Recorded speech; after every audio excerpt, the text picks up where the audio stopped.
Hi everyone, so today I thought I'd share with you how to make these magnets, and all it is it's a picture in the back and then magnet here, and you glue it all together. You can use just regular pictures, like here's a picture of my son that I used, or you can use, this one's from cardstock, and I'll show you that in a minute. You can also use things from magazines, or if you got a birthday card with a, or cards or anything like that. I'm making these for Mother's Day with my children from their grandmother, my mom. She likes butterflies, so today we're using butterflies. And we're also using pictures of my children. This is my son, my oldest son, to do this. If you want to learn how to do that, go ahead and stay tuned, and I'll show you how.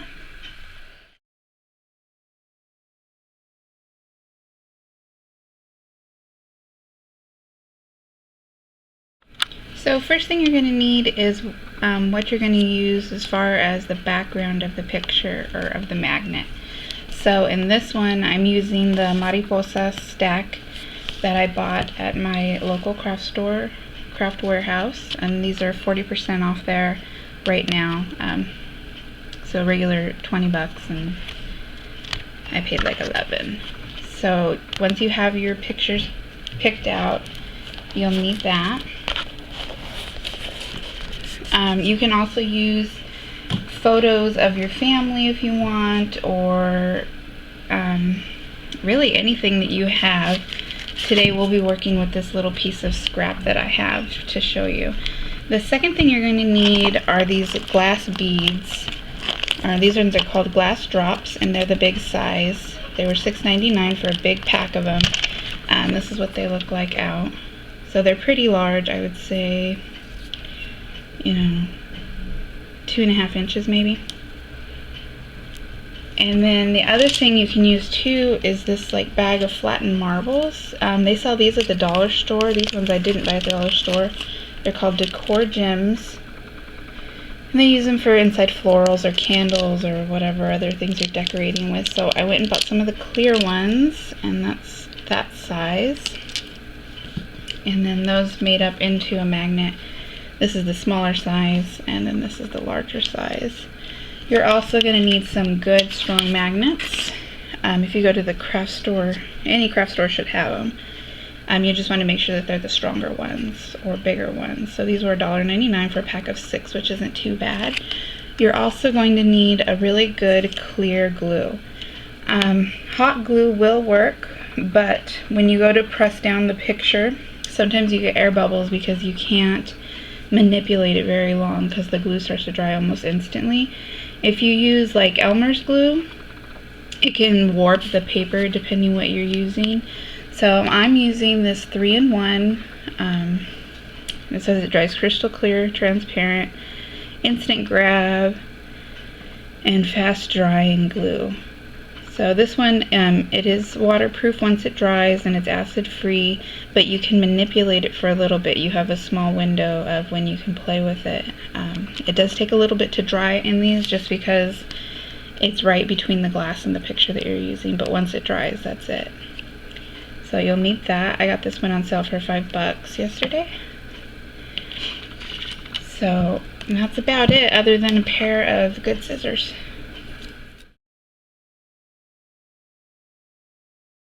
So we'll go ahead and get started. So you're going to need to take your picture. Now this part is completely optional. All I have in here is 50-50 alcohol and water. And what I use that for is to clean the glass. So I just take this, spritz it, and then whatever piece of glass I'm going to work with, I clean it so that no oils are on it from my fingers touching it.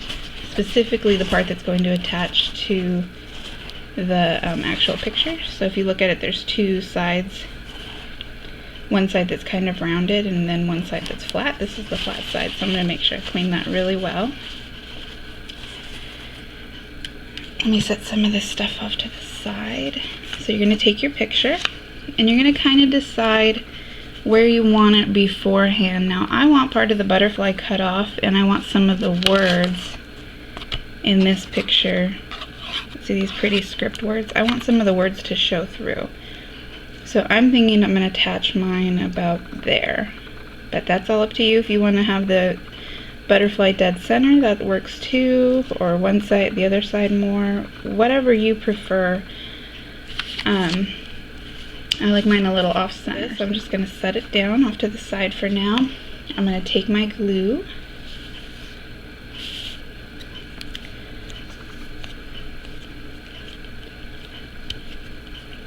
And what I'm going to do is I'm going to start by just making a spiral going around. I was doing this with my kids yesterday and they were helping me. This glue was pretty kid friendly, but my kids are a little bit older now. So I'm just going all the way around in kind of a spiral motion, making sure to get right up to the edge, but not so much that it's going to goop out. So now that I have that on there, I'm going to take the picture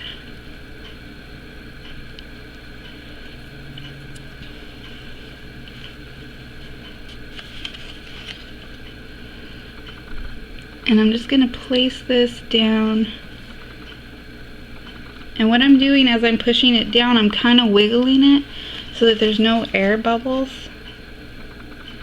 So you can't see any in there right now. And if there were, I would just keep wiggling it around until I got it to where I wanted it. And like I said, with this glue you have a little bit of time to kind of position it and decide what you're going to do with it. So once you get it to where you want it and the air bubbles are gone, you're just going to set it off to the side before you try to cut it or do anything with it, because it will slip off. So I already prepared another one, which is this one here. And this has been drying for quite a while. So all you're going to do at this point, once you've let it dry, and I would say probably 20 minutes to an hour depending on your glue. For this one, 20 minutes is fine. So all you're going to do is you're going to take your scissors and you're going to snip all the way around as close as you can, going all the way around, and you're kind of going in at an angle so that the paper doesn't show on the outside. And you're just going to keep going around.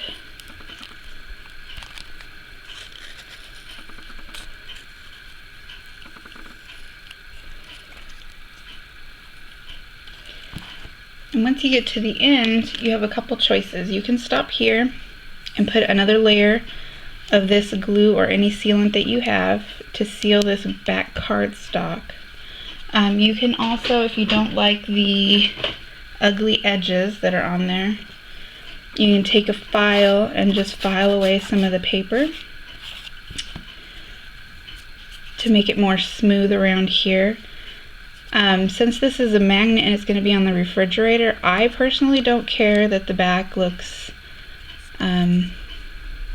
beat up or whatever, or where you can see the cut lines. It's a homemade thing, so it really doesn't bother me. But if you're so inclined, you can go through and file the edges, making it more smooth. That's completely up to you. I'm not going to seal it with this right now. I have a spray sealer that I'll use at the end. So your next step at this point would be to get your magnets. So whatever brand you're using, these are the ones I'm using. They're pretty good sized. And you're just going to take your magnet and your glue, and again you're going to put some down.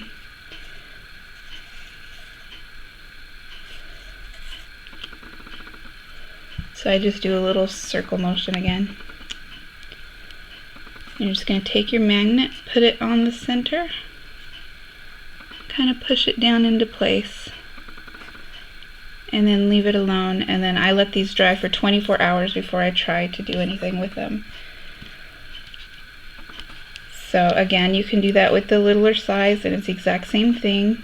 I only use littler magnets, or the big size. And once it dries with this glue, you're fine. I haven't had any problems with any of these falling off, and these big magnets hold these they're glass drops with no problem. So I hope you guys found the tutorial interesting and helpful. Like I said, I'm making these for my mother for Mother's Day for my boys, and that's why I use their pictures. These ones I just did, so they're not dry. You can still see the glue in the back. So I hope you guys have a good day. Thanks for watching.